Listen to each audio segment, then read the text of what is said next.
Hello, everybody! Welcome to More Chainsaws Needed, where, because I love horror, thrillers, and suspense, I am going to talk, rant, rave about, review, and recommend movies, TV series, and books in those genres for you guys as I draw. When people talk about The Fly, the image that comes to mind is usually Jeff Goldblum or the Brundle-fly from David Cronenberg's 1986 The Fly. However, that movie is a remake of a 1958 classic that, while it may have been forgotten by the general public, is quite beloved by all horror hounds because of the great story and, for the time, special effects, not to mention a very haunting, almost final image. And so, as we continue with our trip through horror history and great movies that were later remade, both for the better and the worse, we're going to talk about the original scientist punished by the universe for his hubris about trying to play God, Andre the Lamb from Kurt Newman's 1958 The Fly. This horror classic is yet another movie that was originally a short story, and also one that was considered more science fiction than horror. Funny how that keeps coming up despite the fact that Alien is credited as the first sci-fi horror movie, right? And once again, the ending of the short story was changed to be somewhat more hopeful.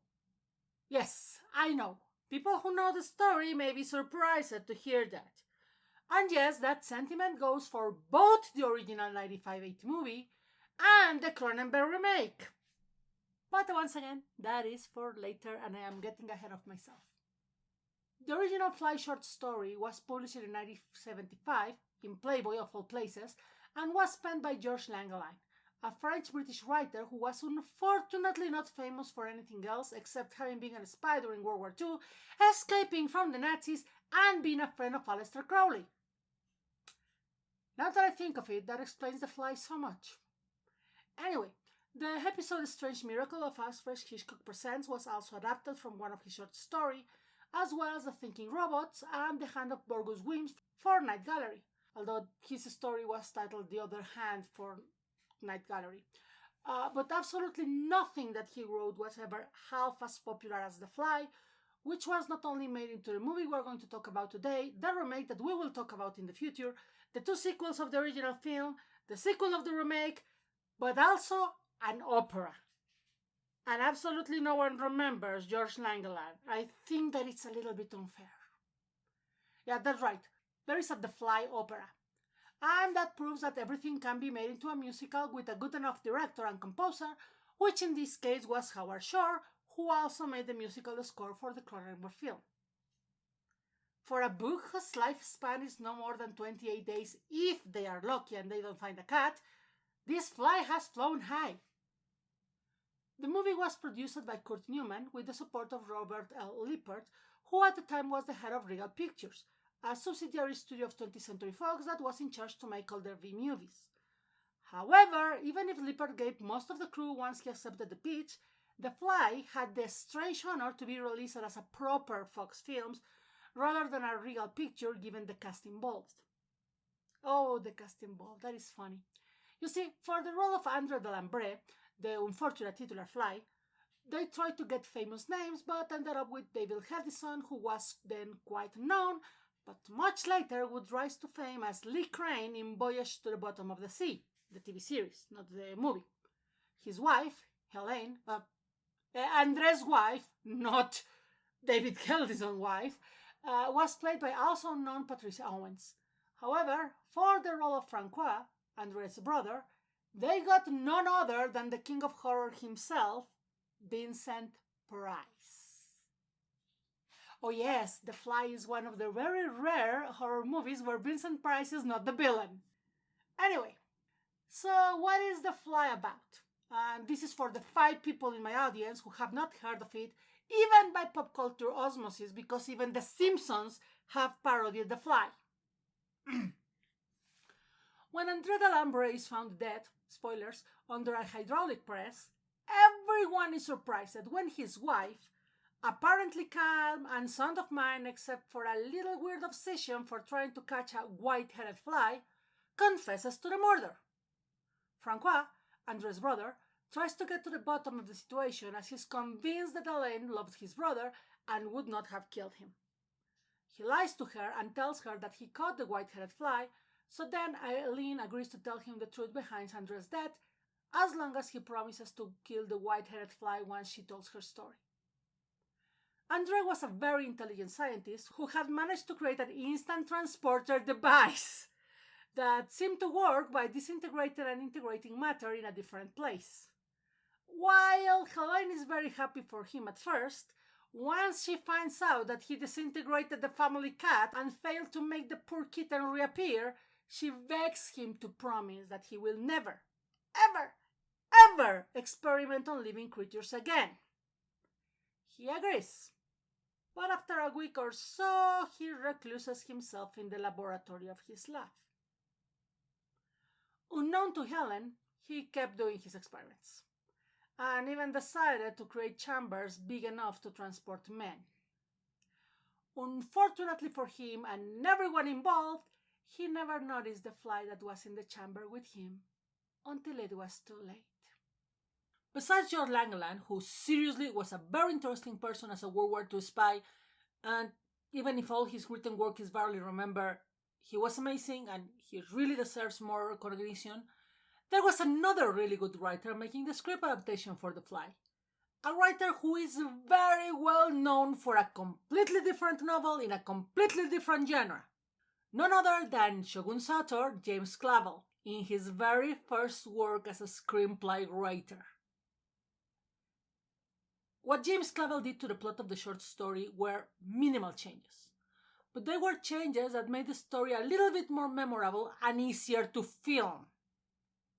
The very first thing he did was to change the action from France to Montreal, which allowed them to keep all the names from the main characters without having to film in actual Paris. But for the most part, he kept the story just as it had been written by Langeland, making only 3 very important changes, which probably helped both to simplify filming and to make the movie the cult classic that is The Fly. Besides the location change, James Clavell gave Franco, the Vincent Price character, a romantic interest in Helene, his brother's wife, which really doesn't change much as Franco never tells Helene that he loves her, and instead remains a faithful friend and supporter even when everyone believes she's crazy and that is why she killed her husband. As I said, that really doesn't change the adaptation or the spirit of the story. It just lets us see Vincent Price as a handsome romantic lead who doesn't go insane or half mutates into a monster, which, considering Vince Price's other movies, is actually a very welcome change. The next thing he changes was the one that has been completely forgotten from all the adaptations of The Fly, including the opera, and that is the fate of the poor family cat that Andre disintegrates in one of his experiments. While David Cronenberg did us the favor of showing us an inside-out baboon in his remake, and again, we will talk about it later in another video. And later, the sequel showed us horribly mutated dogs, and we will also talk about that shock value later when we are dealing with the remake. The original movie only tells us that the cat failed to reintegrate, and that was it. This is the same fate that the poor little Michi has in the original story, except...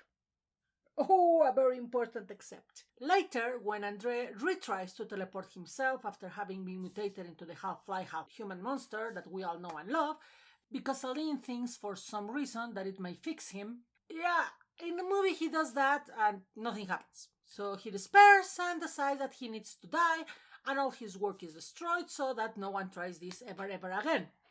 Smart guy in that sense.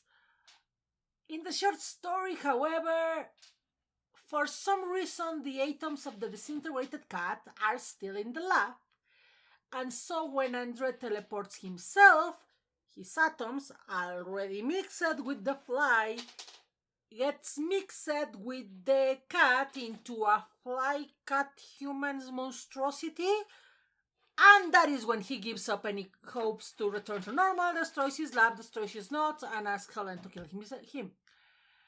Not only I think it's very hard to picture said creature, well, I should not say that because I am sure that right now, if any furry artist is listening to me, you guys are actually trying to do that, and I salute you guys.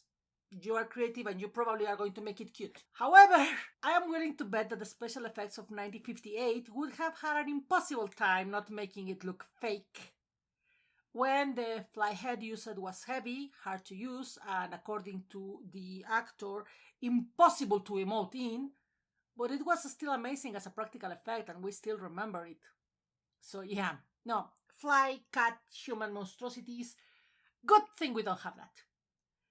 The final change Clevel did to the short story was the actual ending. Not only the famous image of the fly with a human head and a human arm is 100% original to Clevel, the short story never tells us how the white-headed fly looks. He also gave us the somewhat happy ending that sees Helene acquittal as the cops decide to rule Andre's story as a suicide because the main officer was with Francois when they find the fly.